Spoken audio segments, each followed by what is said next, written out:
Mesdames et messieurs, bonjour à tous et merci de nous rejoindre pour cette autre convocation de la semaine du tribunal de l'actualité. Vous le savez, c'est un rendez-vous où sont donc jugés les faits majeurs de l'actualité entre approbation et condamnation, confirmation, vérité, dénégation, parce que tout simplement nul n'a le droit de condamner qui que ce soit ou quoi que ce soit sans un jugement conséquent. C'est tout un plaisir que de vous retrouver. Commençons cette émission par vous partager une pensée de l'écrivain ethnologue africain Amadou Hampâté-Bâ qui dit ceci: certaines vérités nous paraissent invraisemblables que tout simplement parce que notre connaissance ne les atteint pas. Bonne méditation en cette journée du 19 janvier 2021. Bienvenue au tribunal de l'actualité. Deuxième convocation pour cette semaine. Mon nom est Loukman Sanfo, président du tribunal de l'actualité, et cette instance également la participation de deux juges au siège, Geoffra Vaha et Ben Abouma. Bonjour à tous les deux. Bonjour président, bonjour juge Vaha, bonjour madame, monsieur.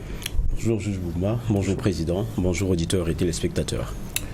Merci également à l'équipe de réalisation de cette émission qui vous permet de nous suivre en direct de Watt FM et également de Tweet TV. Sans oublier que vous pouvez nous suivre en tout cas à travers nos différentes plateformes, Facebook, notre chaîne YouTube également. Merci encore une fois. Ce matin, vous le savez, on pourrait parler de l'affaire Thomas Sankara qui évolue justement vers une programmation du jugement. Normalement, si tout se passe bien, c'est ce 19 janvier que la chambre de contrôle du tribunal militaire va statuer sur le dossier et selon certaines sources judiciaires, le juge d'instruction a déjà entendu une trentaine de personnes dans cette affaire et c'est donc l'ultime étape maintenant avec la mise en accusation des personnes qui doivent comparaître. Et puisque vous le savez, on ne peut pas faire le jugement à la place de la justice, on pourrait peut-être au moins porter un jugement sur l'évolution des choses et les espoirs des différents acteurs quant à la manifestation donc de la vérité. Et c'est dans ce sens que nous recevons ce matin un acteur de la société civile qui également est intéressé par ce dossier, Thomas Sankara. Il est formateur à la commission contributive citoyenne basée en Suisse. Son nom est Bilal Ramadan. Bonjour et bienvenue. Bonjour à vous, merci de m'accueillir. Merci. Bonjour aux téléspectateurs. Et aux auditeurs également. Je suis heureux d'être là, et aux auditeurs, oui. Plutôt les auditeurs que les téléspectateurs, vous avez raison. D'accord, merci à vous et bienvenue au tribunal de l'actualité. Mesdames, Messieurs, la première partie, c'est avec les juges au siège et c'est baptisé les avant-propos.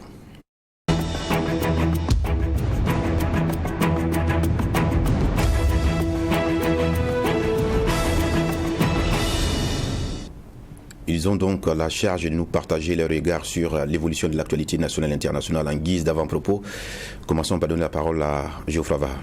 Oui, merci président. Mon avant-propos va concerner la Côte d'Ivoire. On avait abordé la question de l'opposition qui tentait d'être renserrée par rapport aux législatives prochaines. On savait que ça allait être très difficile.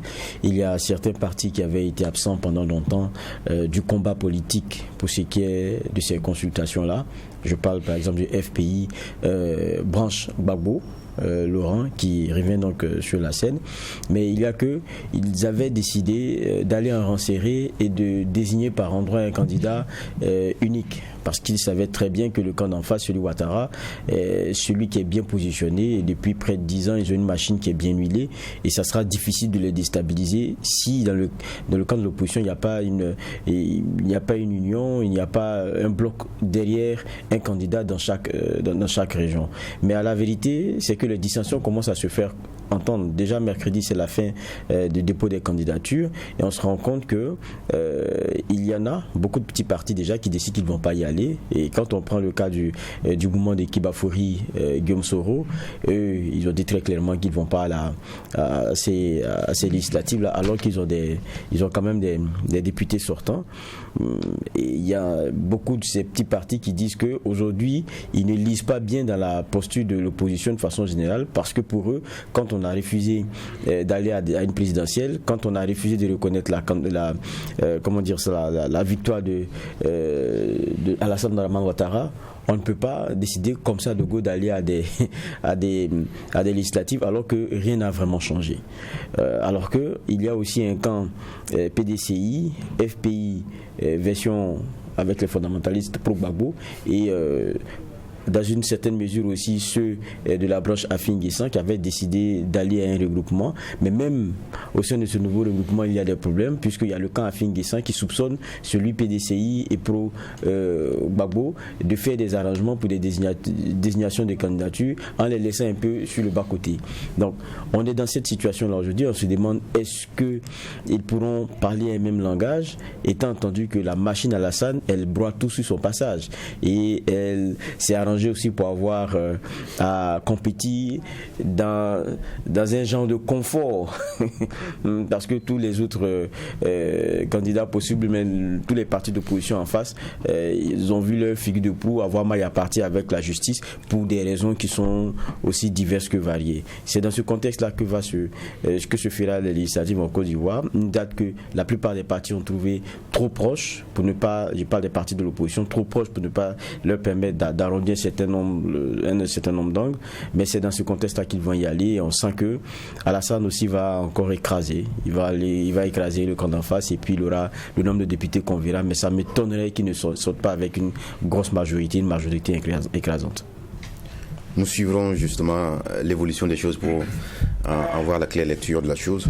Merci déjà d'avoir partagé votre lecture. Alors, Ben Abougman, ce matin, qu'est-ce que vous avez à nous partager en guise d'avant-propos? 2 avant-propos. Le premier avant-propos aujourd'hui, c'est aujourd'hui que Maké Ouedraogo sera inhumé. J'avais fait un avant-propos quand il était décédé, donc c'est aujourd'hui qu'il sera inhumé. D'ailleurs, au cimetière municipal Maker, bon, pour la jeune génération, comme je l'ai dit, même pour l'ancienne génération, il y en a qui pensaient qu'il ne vivait plus, parce que l'homme a su se ranger discrètement dans l'humanitaire, où il officiait à l'association Kizito qui détient l'orphelinat Kizito, bien d'autres, et même Carmen Kizito qui a 1200 logements, donc qui œuvre beaucoup plus dans le soutien des jeunes filles mères qui étaient à l'école, qui ont été déscolarisées, puis c'est devenu difficile. Donc Carmen Kizito qui redonne le sourire là, à ces jeunes demoiselles, mais aussi aux orphelins à travers Kizito qui est très bien connu. Donc ce sont autres activités de l'association Kizito qu'il a présidé pendant longtemps avant effectivement de se retirer. J'ai dit homme discret qui a préféré effectivement, après l'expérience de 1978 et la courte expérience de député de l'Assemblée nationale qui s'est terminée par le coup d'État de 80. Donc l'homme, il s'est rangé discrètement et puis bon, il continuait dans l'humanitaire. Il n'est plus. Son inhumation, c'est aujourd'hui. C'est aussi un pan de l'histoire politique du Burkina Faso également qui part avec lui, comme on le dit, parce que c'était une bibliothèque sur l'histoire, la récente histoire politique, les connexions les uns les autres. Ça, donc c'était une bibliothèque effectivement qui sera définitivement enterrée aujourd'hui. On ne peut que souhaiter effectivement un repos éternel sur son âme. Donc, maintenant par rapport au second avant-propos, hier c'était le 18 janvier. 18 janvier c'était une date historique. C'est vrai qu'hier je m'étais refusé de faire un avant-propos en me limitant à la pensée spéciale pour BF1 et à souhaiter un bon lundi, une bonne semaine au Burkinabé.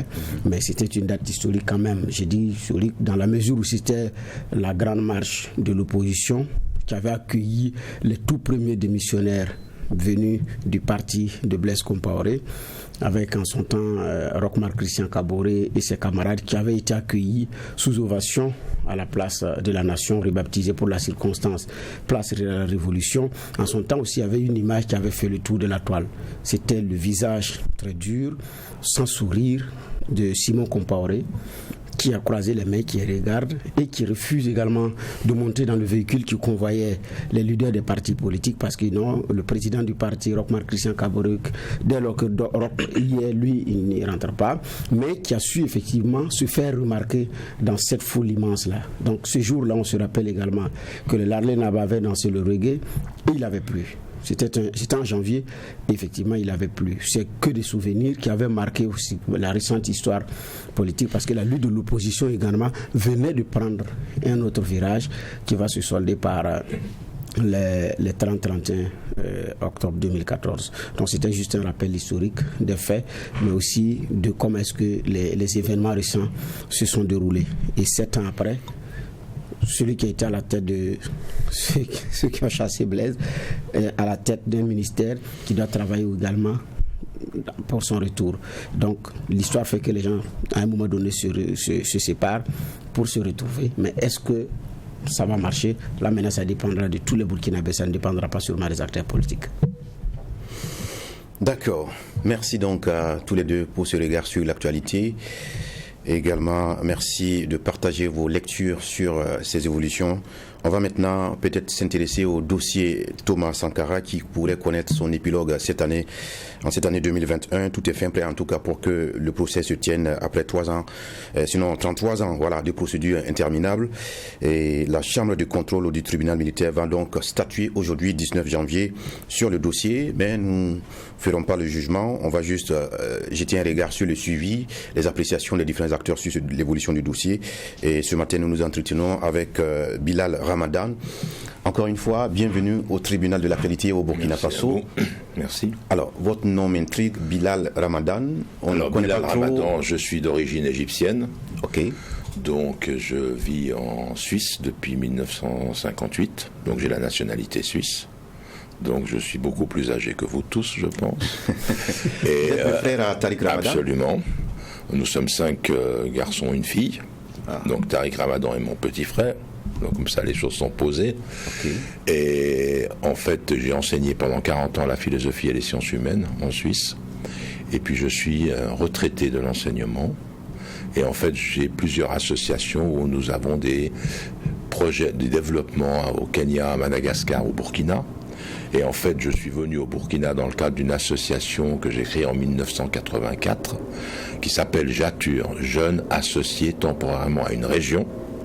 Donc en fait, on trouve un partenaire au Burkina, on va travailler avec lui, donc on va récolter de l'argent, on va développer un projet, on va faire un partenariat. Et là, on est à notre 7e projet au Burkina. C'est des partenariats qui durent 3 à 5 ans. Voilà.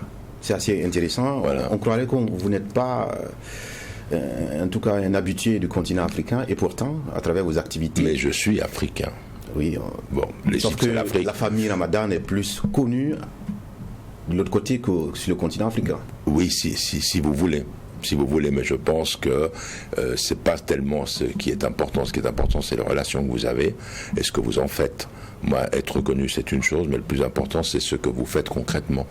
Moi, quand je suis arrivé au Burkina la première fois en 82, donc je suis venu pour une simple visite touristique avec un groupe invité par Mireille Ladame qui a vécu au Burkina pendant des années, et j'ai découvert le pays. En 84, quand on a commencé les projets, c'est dans ce cadre-là que j'ai été amené à rencontrer Thomas Sankara. Donc en fait, je l'ai rencontré 3 fois. On va y venir sur ce point précis, Alors j'attends rencontre avec Thomas Sankara. Oui. Mais déjà, ça pose aussi le problème des intellectuels africains, parce que vous dites que ça vous importe peu d'être connu, mais c'est aussi la participation des intellectuels dans les questions essentielles africaines. Non, vous ne m'avez pas compris. C'est-à-dire que le fait de faire entendre sa voix, le fait par exemple que quelqu'un comme mon frère, j'ai 2 frères qui sont connus, Annie et Tariq, par rapport à l'islam, par rapport au discours citoyen, c'est très important. Je sais aussi que ce soit le Sénégal ou que ce soit la Côte d'Ivoire, il est aussi entendu puisqu'il est venu, il est venu au Burkina, et je sais qu'il a eu un bon écho au Burkina. Donc je sais que les intellectuels sont informés. Mais les intellectuels sont informés. Je sais qu'il y a plus de gens qui lisent ces livres en Afrique, d'accord ? Donc je sais que c'est important. Ce que je voulais dire par ça, c'est que vous faites c'est vous en fait qui dites vous êtes connu en Europe et pas en Afrique. C'est ça qui me choque un peu, c'est-à-dire que... Connu, c'est juste une façon de voir pour dire que vous participez plus au débat public européen ou occidental que africain ou panafricain. Alors, oui, c'est vrai, mais on essaye toujours, je pense que vous ne pouvez plus aujourd'hui, quand vous discutez au niveau de l'Europe, ne pas être mondialiste. Ça n'existe pas de parler que de l'Europe. C'est-à-dire qu'effectivement, nous, par exemple, dans nos engagements au Burkina, on fait remonter des choses concernant la responsabilité de l'Occident par rapport au développement de l'Afrique. Donc c'est un vrai débat qu'on pose là-bas. Alors c'est vrai qu'il n'est peut-être pas répertorié ici, mais quand je discute avec les amis du Mémorial Sankara, je pense qu'on se comprend bien. On se comprend très bien. D'accord. Je passe la parole à Ben Avouma. Merci. Question d'entrée. Oui, question d'entrée. Et quand on parle effectivement, bon, vous l'avez parlé des intellectuels africains qui sont de l'autre côté, mais qui contribuent également, je dirais, de façon énorme sur le continent, qui parlent du panafricanisme, qui parlent de ceci. Mais quand on parle de la famille Tariq, on voit beaucoup plus islam. Et puis, bon, l'actualité aussi, c'est en France, l'adoption de la charte des principes de l'islam. C'est une question d'actualité. Comme on est dans les généralités, je voudrais savoir ce que vous en pensez. Mais c'est une honte. C'est une honte ce que fait la France aujourd'hui. Elle peut se revendiquer des siècles des Lumières, c'est pas vrai. Il n'y a même pas de néon en France. Il n'y a même pas de bougie. Comment est-ce qu'on peut se comporter comme ça? Comment est-ce qu'on peut faire des caricatures, insulter 1,6 milliard de personnes?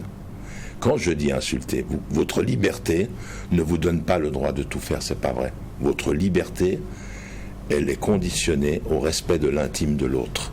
Pourquoi est-ce que tu vas agresser l'intime de l'autre? Pourquoi? Pour de l'argent? Pour Charlie Hebdo?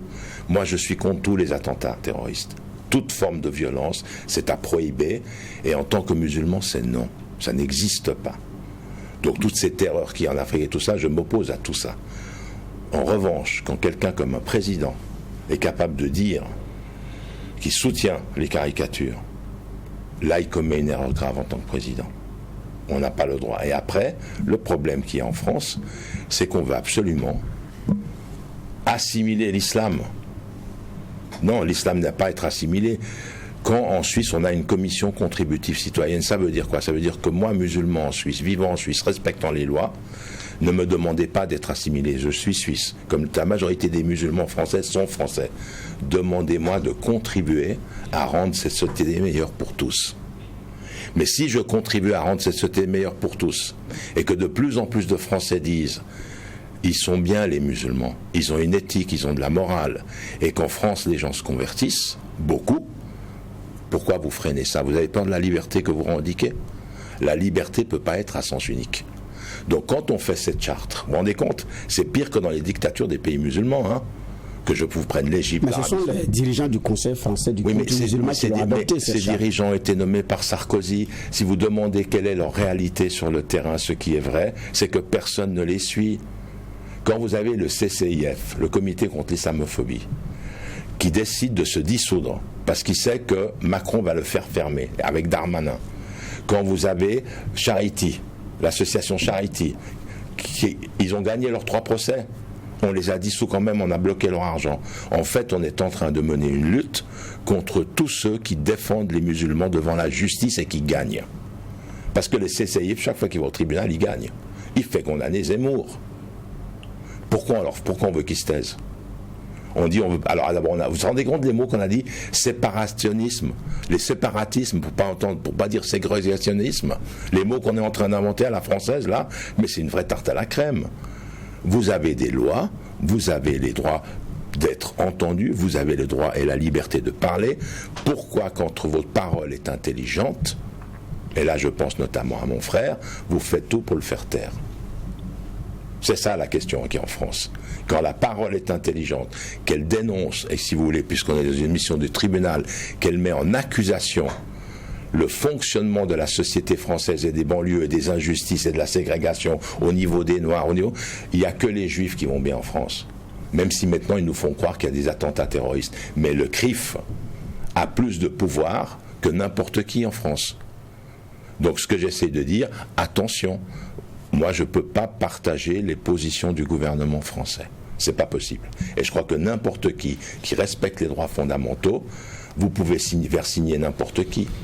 Vous pensez que ces positions sont islamophobes? Mais absolument. Mais c'est de l'islamophobie pure, souche. Et même maintenant, si vous dites islamophobe, on vous interdit d'utiliser le mot. En France. Est-ce que vous vous rendez compte qu'en France, quand vous dites à quelqu'un que vous êtes antisémite, ça revient à dire, si vous dites que vous êtes antisioniste, la loi dit que ça revient à dire que vous êtes antisémite? Mais on est où là? On est dans quel pays là? Dans quel pays on est? C'est pas possible. Moi, je suis antisioniste. Jamais je peux être antisémite. J'ai des amis juifs. C'est pas ça le problème. Le problème, c'est ce que l'État d'Israël fait aux Palestiniens depuis plus de 70 ans. Ça suffit. Vous pouvez pas voler la terre comme ça aux gens. Et personne ne dit rien. Et personne ne dit rien, effectivement. Mais qu'est-ce que vous dites de ce discours extrémiste qui monte en France et qui tente plus ou moins à légitimer les attentes aux autres libertés religieuses. Mais le discours de qui? Franchement, vous avez 6 millions de musulmans. Il y a quelques centaines qui font des discours. Ceux-là, les musulmans doivent les appeler à se faire taire. Mais vous avez des extrémistes partout. Vous avez des extrémistes partout, on le sait. Mais c'est une infinie minorité. La majorité des Français musulmans respectent la loi. Et toi, tu vas dire à une jeune fille qui va à l'école, tu ne peux pas aller à l'école avec ton voile. Nous, on n'a pas ça en Suisse. Hein. En Suisse, les filles vont à l'école voilées. C'est de l'éducation des parents. Qu'est-ce que ça veut dire de dire à quelqu'un, tu ne vas pas à l'école voilée, mais tu peux y aller en mini-jupe? Est-ce que c'est dans la même ampleur qu'en France? Ou en Suisse? Oui. Pas du tout. Pas du tout. En Suisse, ils ont voté une loi anti-minaret. Peut-être que la proportion n'est pas encore gênante. C'est-à-dire qu'il y a un respect des droits. On a fait passer des lois en Suisse, qui sont des lois, effectivement, où dans tout ce qui est public, une femme voilée ne peut pas travailler. Nous, on a combattu cette loi. On a combattu. Parce qu'on peut comprendre qu'il y ait une peur. Moi, je comprends très bien que les gens, quand ils ont vu le 11 septembre, mais quelle farce. Qui a fait ça? Qui a fait ça? Vous me parlez de Thomas Sankara. Qui a tué Thomas Sankara? Qui? Quel est le rôle de la France? Quel est le rôle du Côte d'Ivoire? Qui s'est mis d'accord pour ça? C'est ça les vraies questions. Les vraies questions, c'est pas de dire le 11 septembre, c'est Ben Laden. On n'a aucune preuve, mais on continue à le dire. Et si moi je dis j'en sais rien, on me dit t'es un complotiste. Non, je suis pas un complotiste. Donnez-nous la vérité. Alors, j'ai ma dernière question de généralité. Bon, il est dit que votre frère musulman, c'est ce qui lui vaut toute cette cabale et tout ce qu'il a eu comme difficulté. Est-ce que vous aussi vous l'êtes? Alors écoutez, concernant les frères musulmans, je vais être très clair avec vous. Mon grand-père maternel, Hassan el-Banna, est le fondateur des frères. Mon père, Saïd Ramadan, a été, on va dire que son père spirituel, c'est Hassan el-Banna. C'est ma mère qui l'a fait, Hassan el-Banna. Depuis ma naissance, j'ai appris ce que disait Hassan el-Banna. La révolution, non. La violence, non. Il faut passer par les réformes et les élections. Jamais les frères musulmans dans la première partie n'ont été taxés de violence. En fait, ça commence à changer quand vous avez Sayyid Qutb qui commence à écrire Jalons sur la route de l'islam et qui lui prend une tendance plus dure, mais Hassan el-Banna n'était plus là. Si vous prenez maintenant l'Égypte et que vous regardez dans quel procès ils ont été incriminés pour violence, il n'y en a pas. Même la mort de Sadat qu'on a voulu leur attribuer, on a reconnu que ce n'était pas eux. Il y a quelque chose de très très grave qui est en train de se passer au niveau de l'intelligentsia occidentale et vous allez comprendre c'est quoi. Hassan el-Banna était un grand réformateur du 19e siècle, vraiment un grand. Et il n'y a pas quelqu'un aujourd'hui qui va vous dire qu'il ne connaît pas sa pensée réformiste, c'est pas vrai. Mais il a toujours choisi la voie des urnes, avec cette sagesse de ne jamais lui se présenter, parce que quand vous avez 10 millions de bureaux en Égypte, vous êtes élu. Il n'a jamais voulu ça, il ne s'est jamais présenté. D'accord? Mais il avait le pouvoir de toute... Voilà, c'était un homme d'action, il a écrit 2 livres, tout le reste c'est de l'action. Donc, qu'est-ce qui s'est passé? Quand il y a eu le printemps arabe, là aussi, il faudra un jour tirer le tribunal du printemps arabe. Qui, quoi, comment, pourquoi? Hein? C'est quoi cette farce? Qui, quoi, comment, pourquoi? Eh bien, quand il y a eu le printemps arabe, les frères musulmans ont dit, est-ce qu'on y va ou est-ce qu'on n'y va pas? Aux votations.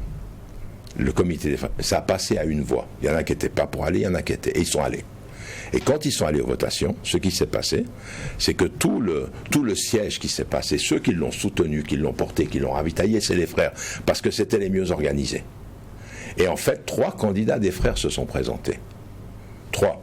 Le premier, il a été évincé parce qu'il a été condamné en Égypte. Le deuxième, il a été évincé. Ça, c'était ceux qui ont présenté. Et ils ont pris le 3e Morsi. Les gens ne connaissaient pas Morsi, comme on le connaît. Or, il se passe quoi? Qu'il est élu. Et on tombe sur quelqu'un d'éduqué, scientifique, parlant l'anglais, d'une sagesse incroyable, et il se voit propulsé là. Moi, j'étais avec beaucoup d'autres à me dire, si les frères y vont, c'est un piège, ils vont le refermer, ça va pas durer. Donc Morsi est élu. Révolution militaire, Sisi prend le pouvoir. Morsi, on va dire que c'est une vie de torture, et en fait on l'a achevé en prison.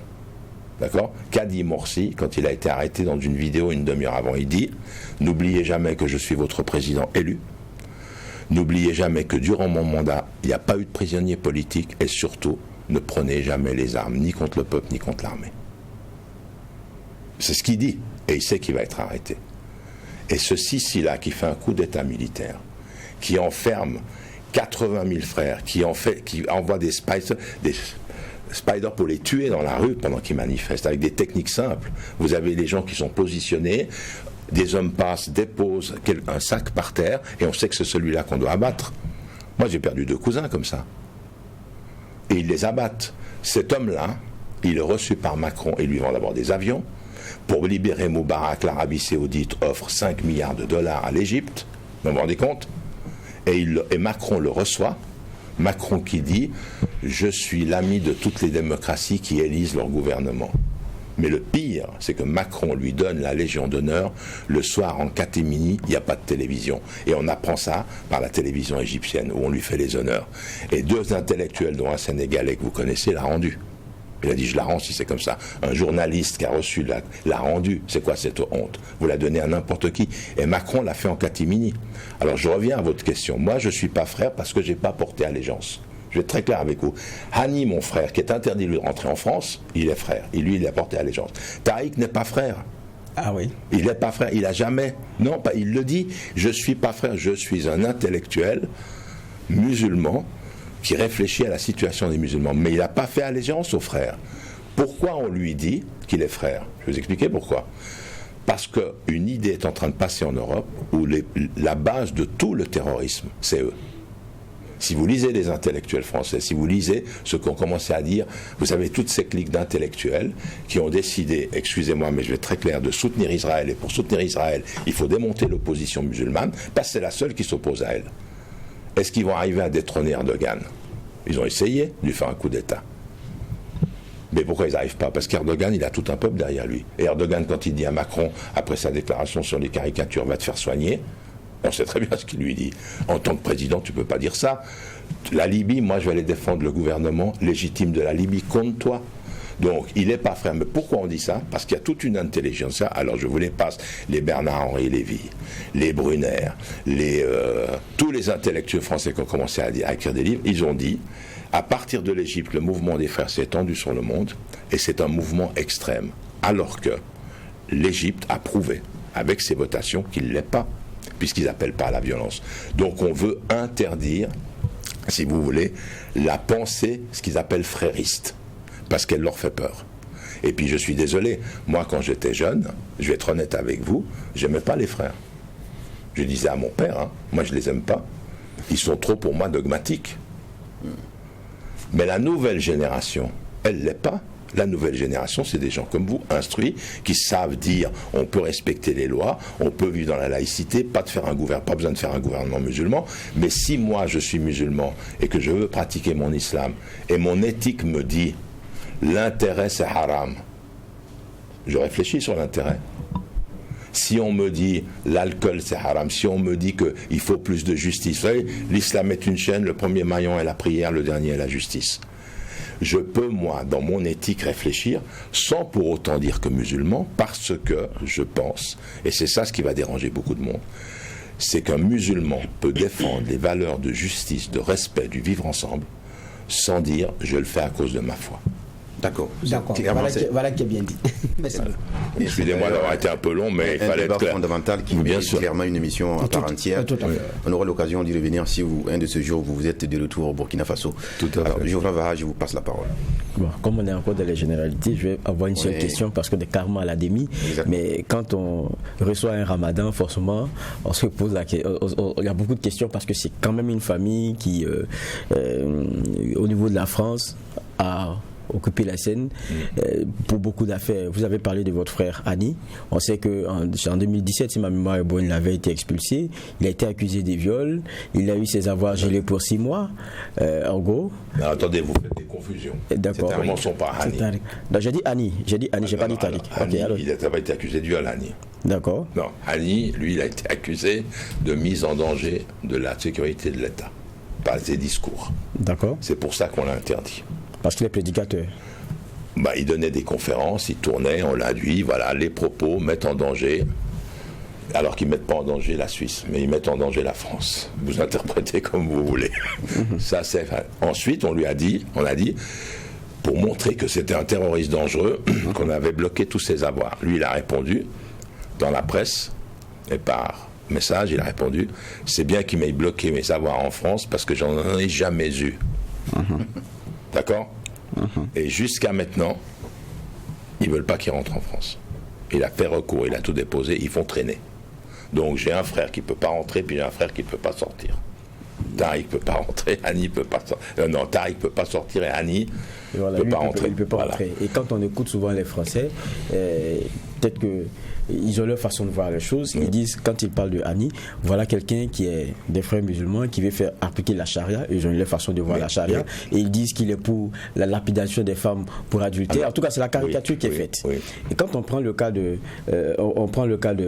Tariq, c'est un intellectuel. Lui, il a un autre discours. On lui reproche plutôt son moratoire sur la question de la lapidation, qui n'est pas destiné forcément au monde européen, mais qui est destiné à un autre monde, qui a une autre façon de voir les choses. Est-ce qu'à la fin, il n'y a pas plein d'incompréhension en France sur l'approche que vous avez de la question? Non, je crois que les gens qui connaissent la pensée de Tariq la connaissent bien. Je pense que quand on fait des livres avec quelqu'un comme Edgar Morin et qu'on pose le débat, c'est de la haute voltige. Donc les gens comprennent et mesurent le danger. Il n'y a pas n'importe qui peut faire des livres avec Edgar Morin ou des livres comme il fait. Si vous lisez, parce qu'il y a un livre qui n'est pas très très connu de lui, de Tariq, mais c'est celui que j'aime bien, c'est L'autre en nous. L'autre en nous. Parce qu'en fin de compte, on peut se comporter juste avec les gens que si on donne à l'autre le même droit qu'on a en nous. C'est ça la vérité. C'est de être capable de dire, vous savez, c'est très chrétien, hein, ne fais pas à d'autres ce que tu veux pas qu'on fasse, aime ton prochain comme toi-même. Hein, on n'est pas loin du vrai christianisme. Maintenant, je vais reprendre vos questions. Hani, il est frère, il est fondamentaliste. Fondamentaliste, je vais dire même qu'il est salafiste. Mais ça veut dire quoi, pour bien que vous compreniez les mots? Quelqu'un de fondamentaliste, c'est quelqu'un qui revient au texte d'origine. Quelqu'un de salafiste, c'est quelqu'un qui veut la pureté d'origine, c'est-à-dire le message d'origine. Ça ne veut pas dire qu'il n'interprète pas. Quand il y a eu ce fameux article qu'il a écrit pour Le Monde où on l'a taxé sur la lapidation, il n'a jamais dit qu'il était pour. Il a dit, en islam, ça a existé. Ça a existé. Alors on a dit, il est pour. Quand ils ont voulu le renvoyer des écoles suisses, ils l'ont renvoyé, mais ce que les gens ne vous disent pas, il a gagné tous ses procès. Ils n'ont pas voulu le réintégrer. Tous ses procès, il les a gagnés. Parce qu'en fin de compte, dans ce qu'il dit, il ne dit pas qu'il est pour, il dit voilà la réalité historique. Mais aujourd'hui, si vous lui demandez est-ce qu'il respecte la loi suisse, jamais Hani en Suisse ou ailleurs n'a été condamné pour actes anti-droits fondamentaux. Jamais. Il n'y a jamais quelqu'un qui l'a mis en accusation. Donc on lui a fait porter un chapeau qui en fait l'amalgame. Vous voulez tuer une pensée, vous l'amalgamez. Et c'est ce qui est en train de se passer. Et chaque fois que, rappelez-vous que chaque fois que Tariq passe à la télévision, on dit oui, le petit-fils des fondateurs des frères musulmans, oui, le frère de Hani Ramadan. On a bien compris le plan, on a bien compris. Donc, il est comme ça. Mais le respect de la loi suisse, d'accord, Hani l'applique totalement. Il n'a aucun problème avec ça. Mais il ne vous mentira jamais sur la réalité historique, parce qu'il est honnête. Et honnêtement, de tous les gens que je connais, c'est celui qui a le plus peur, comme on dit, de Dieu. C'est-à-dire que lui, ce qui l'intéresse, c'est devant son Dieu d'être juste. Et il mentira jamais. Et quand il dit les choses aux gens, ça peut peut-être les choquer, mais il ne va jamais utiliser la violence puisqu'il est contre. Si maintenant vous prenez, alors, ce que vous avez posé, Tariq. Alors Tariq, évidemment, d'un seul coup, accusation de viol. D'accord ? Aucun n'est prouvé. Toute l'enquête criminelle de Paris, quand cette affaire a été lancée, tous les journaux en ont parlé. D'accord ? Même des gens ont dit qu'il avait violé. Et il a gagné un procès contre quelqu'un qui a dit ça. Parce qu'aucune preuve n'est faite. Il n'y a pas de viol. Et vous direz, il n'y a pas de viol. Consentement, pas consentement, c'est autre chose. Mais ce qu'on est en train de faire, on s'est dit, on va... Alors, moi, je vous dis, c'est un traquenard. C'est vraiment un traquenard. Et ce traquenard-là, il va avoir une fin. C'est-à-dire que maintenant, il a des avocats qui s'occupent de lui bien, qui demandent à effectivement tirer au clair tout. Et on l'a mis en prison 9 mois, sans aucune preuve. Il n'y a aucun violeur en France qui a subi ce que lui a subi. Ce qui prouve bien qu'on a voulu choquer les gens pour l'atteindre et atteindre son aura. Oui, mais lui au moins, lui a reconnu aussi des relations extra il les a, oui, mais bien sûr. Ça c'est de l'ordre de sa vie privée. On est d'accord. Mais pour l'image qu'il donnait et tout, au moins il se retrouve quand même écorné. Est-ce que là ils n'ont pas réussi? Alors, bien sûr. Quelque part, oui. Mais quelque part, de nouveau, l'islam, c'est une religion de pardon, c'est une religion de responsabilité individuelle. C'est lui qui doit trouver sa route, qui doit trouver sa voie. Et je crois que dans le livre qu'il a écrit, Devoir de vérité, il reconnaît qu'il s'est trompé, qu'il a fait des erreurs. Donc ça, c'est quelque chose qui lui appartient à lui. Mais ça ne changera rien au discours. Ce que je fais de dire, le discours des hommes historiques, les livres restent. Pour moi, ça ne va pas tenir. C'est-à-dire que les gens, quand ils reliront Tariq, vont comprendre le message qu'il a voulu dire. Mais ce message, il continue, parce que maintenant, ils l'ont bloqué à Paris, il ne peut pas aller donner des conférences partout, donc il a ouvert un centre, vous pouvez vous abonner, qui s'appelle shifa.org, et il y a une dizaine de professeurs qui donnent des cours en ligne, et quand quelqu'un en Europe paye pour une inscription, il rend la gratuité à un Africain, par exemple, ou à quelqu'un des pays asiatiques. Et c'est plein, les cours sont pleins. Donc les gens continuent à suivre ce débat, parce qu'en fin de compte, ça les intéresse, ce qu'il dit. Il y a un avenir dans son discours. Il y a un avenir. Et c'est ce qui dérange. Alors la question, ils veulent le faire taire, mais il ne se taira pas. Ils veulent le piéger, il n'a pas à se piéger. Là, on ne parle pas de Sankara, on parle des... Voilà. On va revenir justement... J'ai répondu à vos questions. Évidemment. Merci. On sent qu'ils veulent poursuivre le débat, mais bon, c'est pas ça qui est enrôlé ce matin. On va parler de l'affaire Sankara, sinon du dossier Sankara, et qui parle de Thomas Sankara, parle de ceux qui ont des histoires particulières avec l'homme, et ceux qui sont devenus plus tard des sympathisants de son affaire, justement, ont des particularités avec l'homme. Vous, de son vivant, vous l'avez rencontré par 2 fois. On va dire 2 fois et demi, 3 fois, mais je l'ai rencontré 2 fois en fait. Racontez-nous rapidement. Je vous explique, c'est-à-dire que c'était 85. Jean de Sigler, qui est un intellectuel, un sociologue suisse que vous connaissez bien, c'est lui qui m'a dit, la prochaine fois que tu vas faire un projet, j'aimerais que tu le rencontres. Et il m'a donné un contact ici et j'ai pu le voir. On a discuté pendant un moment. Moi, ce que j'aimerais dire, j'étais d'abord impressionné par l'homme, le jeune homme. C'est un jeune homme. C'est votre jeune frère. Et j'étais impressionné par une chose, l'authenticité. C'est quelqu'un qui avait un instinct intelligent. C'est pas quelqu'un de très cultivé, Sankara. C'est pas quelqu'un qui a fait des études, mais c'est quelqu'un que Dieu a béni d'un instinct intelligent. Savoir ce qui est important pour un homme. Et pour lui, c'était l'authenticité et les racines. Ça m'a beaucoup marqué. Plus évidemment, son débat pour les femmes. C'est un des premiers à avoir compris que si les femmes, vous ne les bougez pas, l'Afrique ne va pas bouger. Ça, c'est déjà très fort. D'où l'importance sur les femmes. La première chose. Ensuite, c'est évidemment sa compréhension du monde et de dire, mais tant que vous n'arrivez pas à l'autosuffisance alimentaire, vous êtes un esclave. Et si vous êtes un esclave, c'est que vous acceptez de l'être. Il faut vous révolter. Il faut produire et produire de notre pays. La symbolique de changer le nom Haute-Volta. Moi, la première fois que je suis venu, c'était Haute-Volta. Quelqu'un qui dit, je vais déjà changer le nom. Qu'est-ce qu'il est en train de dire au monde ? C'est mon identité, c'est pas la vôtre. Je ne vais pas accepter l'identité coloniale. C'est pas la mienne. D'accord ? Et si vous regardez tous les grands hommes qui ont changé quelque chose, la première chose qu'ils ont eue, c'est, alors j'aime pas le mot repli, mais c'est mon identité. Je vais gagner si je suis fier de mon identité, si j'ai confiance en mon identité. Et vous savez la phrase, regarde d'où tu viens pour savoir où tu vas. Moi, je viens de là, je vais aller là. Mais là, c'est pas vous.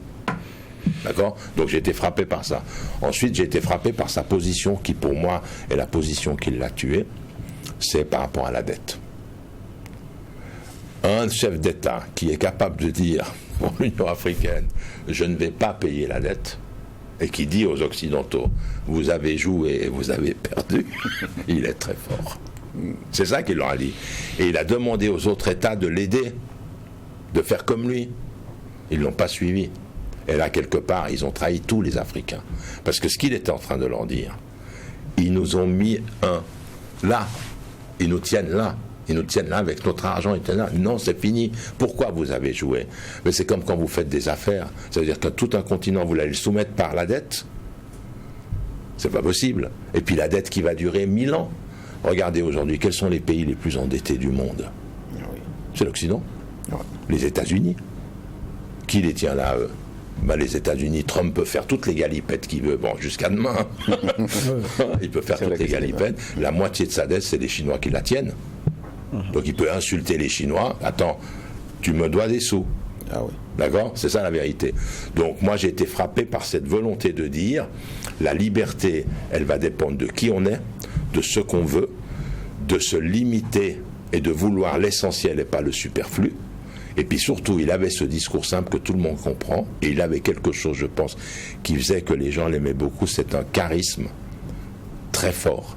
C'est-à-dire que quand vous étiez à côté de lui, vous sentiez, même quand il vous parlait qu'il faisait de la guitare, hein, c'était drôle, mais non, et qu'il fait de la guitare, et vous parliez de football, et vous parliez de musique, et il avait ces connaissances-là. C'était un homme qui aimait la simplicité de la vie, et qui voyait dans les petites choses beaucoup de bonheur. Mais moi je retiens l'authenticité, la sincérité, et puis le projet. Il avait un projet.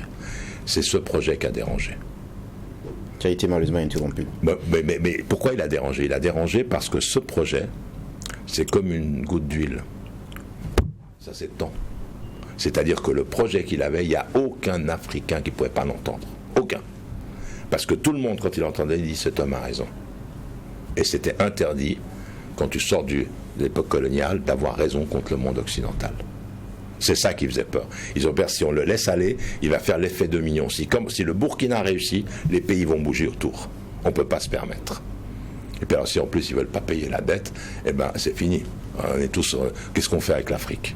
L'Afrique qui verse des milliards d'euros au monde riche chaque année. Chaque année. Prenez la parole. Il y a Sankara que vous avez rencontré, quoi? Vous dites 2 fois et demi? Ouais, je dis 2 fois et demi, ça, je l'ai rencontré en 85, et puis 85, 86, 87, c'était la dernière fois, c'est quand on est venu faire la maison des femmes de Banfora. Là, j'ai rencontré lui et sa femme. Et puis, moi, quand je l'ai rencontré là, j'avais l'impression qu'il sentait que c'était difficile. Et vous apprenez quand l'assassinat de Sankara? Non, moi, alors je veux dire, on l'a appris tout de suite. Okay. Donc, ce qui s'est passé, c'est que quand on a su ça, honnêtement, j'ai fondu en larmes. Moi, ça m'a atteint, vous n'avez pas idée, ça m'a atteint profondément. Et j'ai beaucoup prié. Je ne suis pas de la même religion que lui. Sankara, même s'il dit la patrie et la mort, avait une foi incroyable dans le transcendant, dans la force du destin. Eh bien moi, quand j'ai appris ça, j'ai pleuré. J'ai pleuré, j'ai prié, parce que je me suis dit, ça ne pouvait pas être autrement. Ça, c'était son destin. En fait, sa mort et comment ils l'ont exécuté va faire sa force demain. J'ai mis du temps à comprendre ça. Je vois ça avec le mémorial Sankara, je vois ça avec l'université Sankara. À l'époque, on nous appelait les tiers-mondistes. Nous, les tiers-mondistes de l'époque, aujourd'hui c'est fini, on dit pays en voie de développement, on ne dit pas tiers-mondistes. Mais on nous appelait les tiers-mondistes. Vous savez pourquoi on vous appelait les tiers-mondistes? Parce qu'en fait, on avait appliqué au monde la fameuse théorie de la Révolution française du tiers-État. Il y a le clergé 10%, la noblesse 10%, et le tiers-État, c'est tout le reste. Et le tiers-État, c'était le communisme, le capitalisme et le bépon de pauvre. On est la honte, c'était le tiers-monde, comme le tiers-État français. Donc, on avait donné cette interprétation-là. Donc, en fait, quand j'apprends la mort, je suis troublé, je suis très fâché, et je ne reviens plus au Burkina. Je reviens au Burkina en 2015, quand vous avez donné votre coup de balai. J'étais pas prêt à cautionner ça. Franchement, honnêtement, ça m'a fait très très mal, mais ça fait de mal, beaucoup de mal. Ça a fait du mal à beaucoup de monde. Donc votre absence pour vous, c'était un refus de cautionner. Pourquoi? Parce que le régime qui était là pour vous, c'était celui qui était coupable. C'était celui qui était coupable et celui qui l'a. Vous savez ce qu'il disait, Sankara? Il disait, mais si on décidait de vous éliminer, qu'est-ce qui se passerait? Qu'est-ce qu'il a répondu, lui? Si c'est Blaise qui décide, vous pourrez rien faire. C'était sa réponse, hein. Parce que Blaise me connaît mieux que moi-même. C'était des amis. Et après, vous verrez le tribunal, mais il ne faut pas être idiot. Il faut prendre Blaise, il faut prendre sa femme, il faut prendre la Côte d'Ivoire, il faut prendre Chirac, il faut prendre qu'est-ce qui s'est passé. C'est pas Mitterrand qui a donné l'ordre de. Parce que Mitterrand, un des soutiens les plus forts de Sankara, c'était Danielle Mitterrand, la femme de Mitterrand, qui disait à Mitterrand, je vais aller voir Castro, t'occupe pas. Non, tu peux pas. Oui, j'y vais. Elle allait voir Castro, elle était une homme engagée, la femme de Mitterrand. Donc ce que je veux dire, qu'on tire la vérité de ce qui s'est passé. Moi je pense que ça, mais peu importe, je dis, on va nous dire, on va nous expliquer. Celui qui réfléchit un peu et qui voit à qui profite le crime sait qui s'est passé. Après, c'est de prouver personnellement, d'accord? Mais moi, je pense que la France, la Côte d'Ivoire, plus les États africains ont cautionné ça et ont tout de suite reconnu Blaise Compaoré. Ça, c'est une chose. Maintenant, ce qui m'intéresse, moi, c'est que cette mort, ce procès, relance sa pensée. En fait, permet de se réapproprier l'homme, de se réapproprier ses idées, parce que dans ses idées à lui, et ça fait 5 ans que je viens là, dans ses idées à lui, je dis, c'est porteur d'un magnifique message pour l'avenir africain, pas que le Burkina. Et Sankara, il n'est pas étudié qu'au Burkina. Il est étudié partout en Europe, on fait des livres sur lui, on fait des livres aux États-Unis sur lui. Parce que c'est quelque chose que dans l'histoire africaine est un déclic historique bizarre. Bizarre. Pas longtemps, mais assez fort pour dire non, l'Afrique doit avoir confiance en elle, parce que l'Afrique va sortir de sa situation. Et moi, je vous assure que dans 50 ans, vous ne reconnaîtrez plus votre continent. D'accord. Alors, vous n'êtes pas certainement dans la logique de ressasser le passé, mais c'est aussi de construire le futur en partant de ce qui s'est passé. Alors, vous êtes aujourd'hui dans quelle logique et porteur de quel projet, effectivement, dans ce sens? C'est vrai qu'il y a le projet mémorial, mais il y a bien d'autres projets pour les gens qui partagent la vision de Sankara, font comme promotion de par le monde. Vous articulez à quoi actuellement? Je n'arrive pas très bien à comprendre votre question. Quels sont les projets que vous travaillez, sur quel projet vous travaillez aujourd'hui concrètement par rapport à pouvoir perpétuer et alors je vous explique. Ce qu'on fait au Burkina, on travaille avec des coopératives de femmes, on microfinance des femmes, on crée des fermes apicoles, on crée tout ce qui peut enrichir les gens dans leur région sans que tous les gens aient envie d'aller en ville. L'Afrique, même votre pays à vous, si vous mettez de l'eau, parce que c'est ça le problème, les gens vont travailler, vont se nourrir et vont s'enrichir. On a un problème déjà d'eau. Donc nous, ce qu'on fait, c'est par rapport à ça, c'est dans le concret. On a un projet à Fada, avec une miellerie, on a équipé 200 hectares, on a fait 4 châteaux. Nous, c'est notre contribution. Notre contribution en disant que des micro-projets comme ça, ça peut aider. Il y a 60 organisations en Suisse, on les appelle les Burkinami, qui travaillent au Burkina et qui aident. Ces 60-là, si vous dites Sankara, ils vont dire oui, dans l'idée. Maintenant, pour les idées de Sankara, et c'est peut-être ça qui me semble le plus important, c'est que j'ai regardé votre télévision aujourd'hui et je parlais à la présentatrice en disant, mais dans le fond, j'avais parlé avec celui qui est en train de faire Radio 226 là, en disant, il faut des programmes d'éducation qui se complètent. C'est vrai que c'est bien de faire des débats, mais faire des débats, c'est pas par exemple organiser. C'est ce que je fais moi à la commission contributive. On fait de l'histoire, on fait de l'économie, on explique aux jeunes comment fonctionne un pays pour les former. En fait, le problème qu'il y a, c'est qu'il n'y a pas de relève. Vous avez toujours l'impression que c'est les mêmes qui reviennent. Et on devrait pouvoir organiser une relève qui dit former. Et ça, il faut le faire. Il faut commencer à dire maintenant, il y a une relève. Et leur apprendre les idées de Sankara ou leur apprendre les idées des grands penseurs africains, c'est important. Quand je dis c'est important, moi dans le projet concret, j'aimerais bien, et je m'en veux, j'ai dit aux gens, moi j'étais prêt à collaborer si on arrivait à monter des émissions où les jeunes grandissent en vous écoutant. Parce que le problème de toute cette jeunesse-là, c'est qu'elle se sent impuissante face à ça. Alors des fois elle se révolte, elle fait un coup de balai, puis après elle dit quand il faut prendre les rênes, on ne peut plus prendre les rênes, parce qu'on n'est pas formé pour prendre les rênes. Donc c'est vrai qu'il y a une formation de jeunesse qui est importante. Ça, c'est quelque chose qu'on devrait... Et quand je dis, si le mémorial, et j'espère que le mémorial Sankara, là je remercie Rowling pour tout ce qu'il a fait, c'est un sacré président ce monsieur-là. Ce président du Ghana, c'est un exemple aussi. Donc ce que j'essaie de dire, il faut absolument créer ça, et puis effectivement former, travailler à la formation des jeunes. Je voulais savoir sur le plan de leadership et de l'intellectuel que vous êtes, est-ce que vous avez été important à un certain moment de l'évolution du dossier Sankara, parce qu'en temps on avait aussi besoin de certaines personnalités, d'une nantie de certaines carrures pour porter la voix au niveau international. Alors nous, ce qu'on a fait effectivement en Suisse, on a commémoré les 30 ans, on a invité Jean de Sigler, on a invité Jean-Philippe Rapp, on a fait des articles de journaux, et c'est vrai qu'on a essayé de faire bouger les choses, mais c'est vrai que c'est difficile pour nous, parce que quand je dis c'est difficile pour nous, il y a beaucoup d'Africains qui font, et nous on les connaît. D'accord ? On ne va pas surrajouter à eux. Nous, en effet, il fallait tisser un réseau et nous, on a donné tous les contacts. Moi, je pense que vous pourriez faire, parce qu'il est âgé, mais je pense que ça vaut la peine une fois de faire un Zoom ou un Skype avec Jean de Sigler. Jean de Sigler, il a écrit. Et lui, c'est quelqu'un qui a été entendu, il l'a bien connu, et lui, il a bougé pour ça. Donc, chaque fois qu'on faisait des conférences, il venait, et il expliquait. Puis, la question qu'on lui posait souvent, vous savez ce que c'était ? Mais pourquoi Thomas Sankara s'est pas défendu ? Pourquoi il n'a pas prévu ? Et en fin de compte, c'est comme Allende au Chili. C'est des gens qui ne tueront pas pour survivre. Vous voyez ce que je veux dire ? C'est pas des assassins, c'est pas des violents. Je viens, je fais ma partie de l'histoire. Si vous devez, faites-le. Mais vous vous rendez compte, en si peu de temps, ce que cet homme a laissé ? C'est beaucoup. C'est beaucoup. Alors, est-ce que vous, là où vous êtes en Suisse, vous suivez l'évolution du dossier ? Est-ce que vous y avez un espoir quant à la manifestation de la vérité ? Écoutez, bien sûr qu'on suit, bien sûr que j'ai des contacts réguliers avec Damiba, et on parle, mais bien sûr, et je me réjouis. Mais d'un autre côté, je ne veux pas être naïf. Faisons ce qu'il y a à faire, regardons jusqu'où ça va aller. Vous savez, quand vous dites au gouvernement français, si on parlait un peu du Rwanda et de votre implication, ils vous disent c'est pas nous. Si vous dites il y a la révolution là, qui est-ce qui met Ouattara là ? C'est pas nous, eux c'est jamais eux.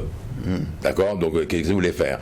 Au bout d'un moment, moi je dis il faut suivre le dossier, mais le plus important peut-être, je crois que c'est effectivement de dire de ça, il faut remobiliser les gens vers une idée, un projet dont Sankara semait les graines. Moi je dis Sankara semait les graines, et ce genre de procès c'est ce qui va le faire pousser. Mais beaucoup déjà poussent, parce que le mémorial, vous avez une belle équipe, hein. Les gens sont en train de bouger. Donc moi je pense qu'il y a beaucoup d'espoir là. Je sais que je ne réponds pas à votre question totalement, mais je pense que ça demanderait plus long. C'est-à-dire que moi, ce que je vois, c'est qu'on peut reprendre les idées de Thomas Sankara qui est à la base, de justice sociale, de distribution de richesses.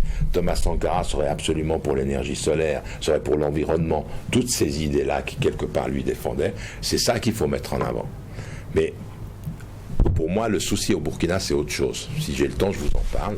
C'est autre chose. Moi, je pense que c'est dans le domaine de la formation professionnelle. Ça, c'est un sujet à part, mais je pense qu'effectivement, c'est dommage que ces jeunes, on ne puisse pas mettre au point un système de formation professionnelle pour qu'ils aient du travail. J'ai une dernière question. Aujourd'hui, on a un nouveau gouvernement à la suite donc des élections du 22 novembre passé. On est dans une dynamique de réconciliation nationale et sinon la question Blaise Compaoré revient de plus en plus avec acuité. Et quand on sait aussi que c'est quelqu'un qui fait partie des mis en cause dans l'affaire Sankara, en tant que extérieur, comment vous voyez comment on peut gérer la question, la réconciliation et puis la justice dans l'affaire Sankara? Alors il y a deux choses. Si vous prenez par exemple Nelson Mandela en Afrique du Sud, il était enfermé 26 ans. On lui a proposé plusieurs fois de sortir, il a dit non. Je sors qu'à une seule condition. Un homme, un vote, noir ou blanc. Si j'ai ça, je sors. Il a eu ça, il est sorti après 26 ans. Vous vous rendez compte, 26 ans. Il a été élu président. Vous voyez en fait la force et la conviction éthique de cette personne et la foi de cette personne. Il a été enfermé sur un meurtre sur un attentat dont il n'était pas au courant, que d'autres ont fait, et il a assumé en tant que président. Vous vous rendez compte, l'homme. Il a dit, je suis président, je suis responsable. On ne me l'a pas dit, mais condamnez-moi. Il a accepté ça. Vous voyez la qualité de l'homme. Allez demander ça au gouvernement français s'il va marcher comme ça. Ça, c'est une chose. Donc moi, je pense que, bien sûr qu'il faut la réconciliation, mais la réconciliation ne veut pas dire l'oubli et le pardon. Il y a un pardon, mais il n'y a pas l'oubli. Quand quelqu'un est reconnu coupable d'un assassinat, peu importe l'assassinat, il y a un jugement. Vous pouvez juger quelqu'un, le condamner, et puis et vous réconcilier, mais il y a une peine à payer. Quelqu'un comme Blaise Compaoré, s'il est impliqué, comment est-ce qu'il a mené ce pays? Toute la corruption qu'il y a eu dans ce pays, il a la responsabilité de ça. Vous ne pouvez pas dire que ça n'existe pas. Non. Quand on va au procès, on va au bout.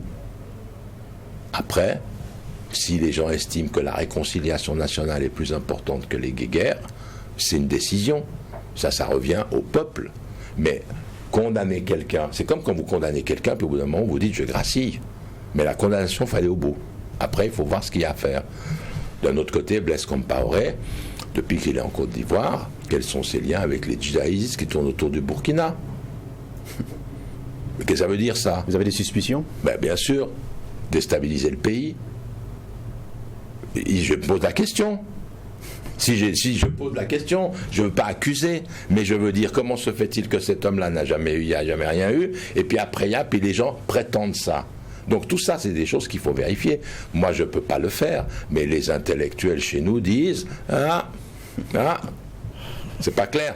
Donc, pour l'histoire de la réconciliation, ça appartient au peuple burkinabé, mais moi il peut y avoir réconciliation, mais quand quelqu'un a commis un délit, un meurtre, un assassinat, il faut aller jusqu'au bout du jugement. La réconciliation, c'est après, c'est pas avant. C'est pas je te pardonne, on ne va pas au procès. Les gens se sont battus pour un procès. D'accord? Après, on verra. Ça, c'est la première chose. Deuxième chose, j'ai rencontré votre nouveau président, il y a 2 ans. Je l'ai rencontré, on a eu une bonne discussion. C'est quelqu'un qui m'a l'air honnête. Et puis, je dois dire une chose. Je ne dis pas ça pour le flatter, je ne le connais pas très bien, mais c'est quelqu'un, on nous a dit d'aller présenter nos projets. Il a entendu, il a écouté, on a eu une bonne discussion, et des jeunes avec moi ont rencontré sa femme concernant l'excision. Elle les a accueillis chez quelqu'un, ils ont parlé de l'excision et de son combat, parce qu'elle est connue au niveau Genevois, parce qu'elle va à ces fameux... vous savez, ces associations qui luttent contre l'excision. Elle est venue plusieurs fois à Genève défendre la position, ce qui est une bonne chose. En 5 ans, qu'est-ce que je constate, moi, en venant ici? Ça bouge.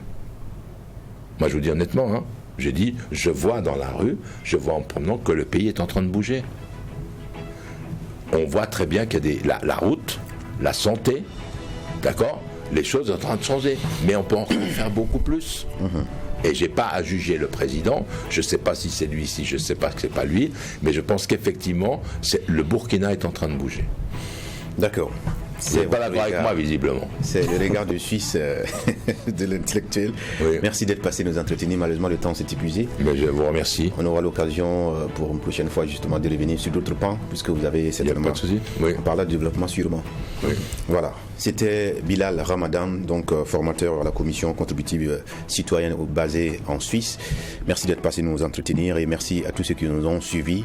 Vous retrouve demain mercredi pour la 3e convocation du tribunal de l'actualité. Que la paix nous fasse la guerre, que la guerre nous fasse la paix. Au revoir.